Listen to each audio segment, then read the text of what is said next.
ভারতে আশ্রয় নেওয়া সাবেক প্রধানমন্ত্রী শেখ হাসিনার ভিসার মেয়াদ বাড়িয়েছে নয়াদিল্লি। বিভিন্ন অপরাধের অভিযোগে বিচারের জন্য ঢাকা যখন শেখ হাসিনাকে ফেরত চাইছে, ঠিক সে সময়ে ভারত তার অবস্থানের মেয়াদ বৃদ্ধি করল। এ নিয়ে পররাষ্ট্র উপদেষ্টা বলেছেন, এই মুহূর্তে বাংলাদেশের তেমন কিছু করার নেই। এদিকে দেশের জনগণ বিষয়টি ভালোভাবে নেয়নি বলে মন্তব্য করেছেন বিএনপির সিনিয়র যুগ্ম মহাসচিব রুহুল কবির রিজভী।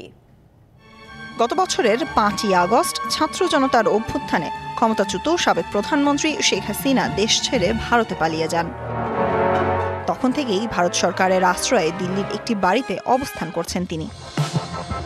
বাংলাদেশ ছেড়ে পালিয়ে যাওয়ার পর গুম, খুন সহ নানা অভিযোগে আন্তর্জাতিক অপরাধ ট্রাইব্যুনালে শেখ হাসিনার বিরুদ্ধে হয়েছে বেশ কয়েকটি মামলা। জারি করা হয়েছে গ্রেপ্তারি পরোয়ানাও, পাশাপাশি বাতিল করা হয়েছে তার পাসপোর্টও।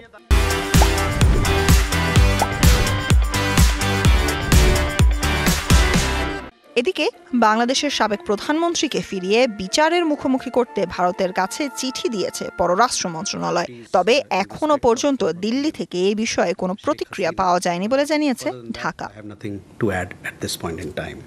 তবে রাজনৈতিক পট পরিবর্তনের মধ্যে ঢাকা দিল্লির মধ্যে সম্পর্কের টানাপোড়েনের মাঝেই এলো নতুন খবর। গণমাধ্যম হিন্দুস্তান টাইমস জানিয়েছে, বাংলাদেশের ক্ষমতাচ্যুত প্রধানমন্ত্রীর ভিসার মেয়াদ বাড়িয়েছে দিল্লি।